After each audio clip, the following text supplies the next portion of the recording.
Welcome back to the program. This is Capital Markets live on Channels Television. If you're interested in what we're talking about, what we will be talking about this evening, just go on Twitter at Channels TV and, of course, my personal handle at CTV Tempili, where you can weigh in on the discussion. But the capital market regulators and operators will converge in Lagos next week, Tuesday, for the second quarter Capital Markets Committee meeting. Now, quite a lot is in the offing to chew. And of course, the head of economic research and policy management at the Securities and Exchange Commission, Mr. Falabi Oluwokere, will be joining us right now to give us an insight into what to expect. Good evening, Mr. Oluwokere. Thanks a great deal for coming through. Good evening. Thanks for having me. So, your last meeting held on the 9th of May. That was when you had the first quarter meeting, and I know you had discussions around e-dividend and a lot of other initiatives that can be found under the Capital Market Master Plan, 10-year Master Plan. Now, talk us through exactly what has been achieved so far. Thank you once again. Maybe a bit of a background can be very useful here. The Capital Market Committee meeting is like a parliament of major stakeholders in the Nigerian capital market. They come together to discuss issues that are pertinent to the capital market and try to resolve some of these issues. Which is what informs the May 9th meeting. Yes, that's a very important part of it. So at the May 9th meeting, we had a lot of discussions around the unclaimed dividend, which has always been around. The dual licensing model has been around for quite a while. We had the issues about financial literacy week. In other words, trying to make sure that people understand the capital market and be able to invest in the market. We have the issue of the unclaimed dividend, and we have the issue of listing. Attracting listing on the stock market, because you must have a lot of instruments and develop the market. The issue of the direct cash settlement was also discussed. And so quite a number of issues were discussed. The risk-based supervision, which SEC has just started implementing, was also discussed at that meeting. And people then see how effective it can be for the development of our capital market. Most of these issues that were discussed, the technical committees that were there have been able to cover a lot of mileage in the last few months. And they have filed the report? And they filed, most of them have filed their report, and all of them will be presenting on Tuesday, along with SROs and observer groups who come from different agencies for capital markets to have a robust discussion. I can mention some of the development that have come around. In terms of the unclaimed dividend, especially in terms of the e-dividend registration, which has been something that has been dear to the heart of the Commission. If you want to develop the capital market, you must be able to give people the return on their investment, which dividend is part of.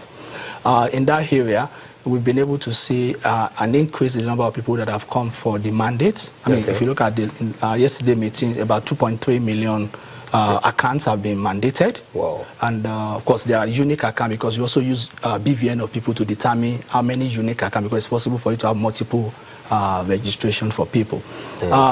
We also are able to now know the geographical distribution of these people.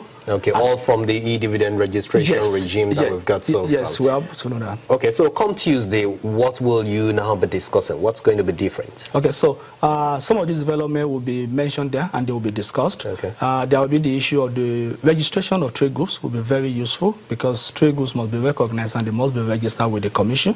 And there are issues about sponsored individual, whether trade groups should have sponsored individual or sponsored individual, and their companies who sit on those trade groups can then be taken as a representative. Those issues will be discussed. Unclaimed dividend will also be discussed.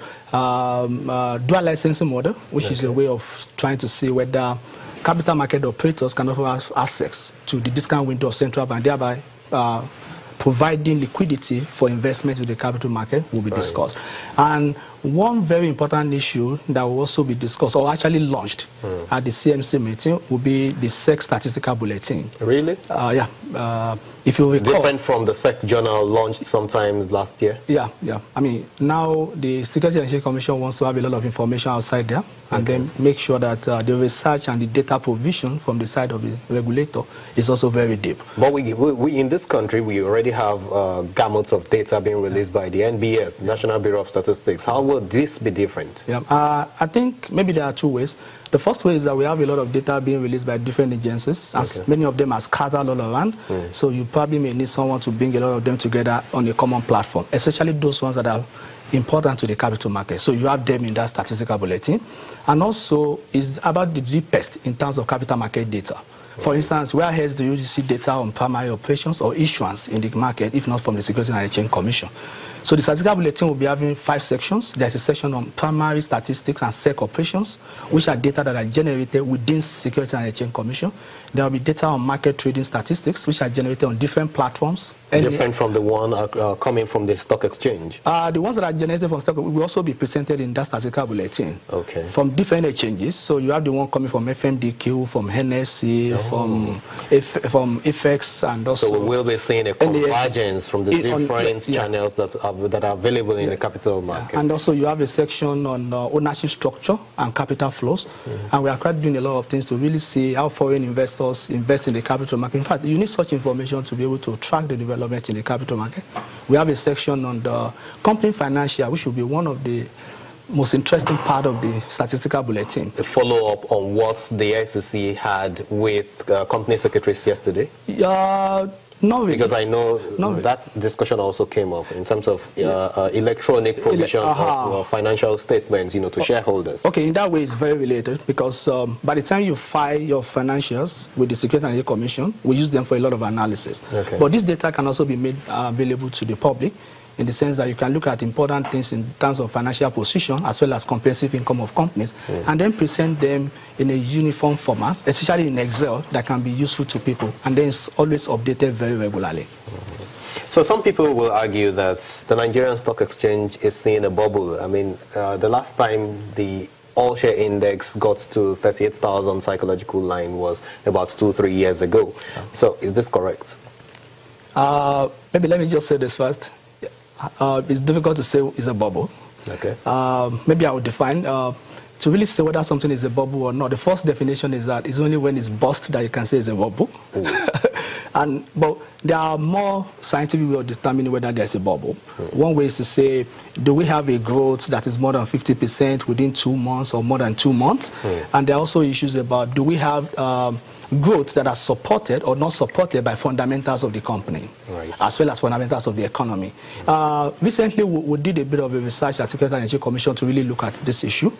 And we tried to see what are the underlying in terms of this. We found out that the most important things are the investors and exported foreign exchange window created by Central Bank in April, and also the new PFA guidelines has always made a lot of institutional investors to invest more in the capital market. Of course, inflation rate is a bit coming down, and there's this little bit thing that maybe interest rates can also be tinkered with. So basically, Nigeria is stepping out of recession, so it's possible, that is indicated. So it's possible for the capital market to envisage what will happen in the market. Before we end the discussion, let's look at the forbearance that the SEC organization is given to shareholders regarding these fraudulent shares and fictitious names in the system.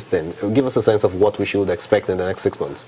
What we should expect is that, initially we said forbearance will be given to those who can claim the names that they use in those multiple subscriptions. You understand that a lot of investors probably subscribe for more than one time, and that is illegal. So the forbearance is that if you can claim that you are the owner of a particular name and there are evidence to prove, then you have access to those shares. But if you cannot claim that you are the owner of a name, it's very difficult to have access to those shares. So that's why the Securities and Exchange Commission is consulting widely to see how do people forfeit such shares, and also talking to the company secretary to say, but when we forfeit, it may have implication on this company, and those are the issues I have. So in the next 6 months, if you can't prove it, be able to do verification. You should be able to verify. I'm afraid we really don't have much time anymore, but Mr. Oluokere, it's really interesting talking to you about these developments. Thank you so much for coming on the program. Thank you. We do hope to have you again. Thank you very much. Mr. Afolabi Oluokere is the head of research and policy management at the Securities and Exchange Commission. On that note, it's a wrap on the program this evening. Thank you so much for watching, and have yourself a lovely weekend.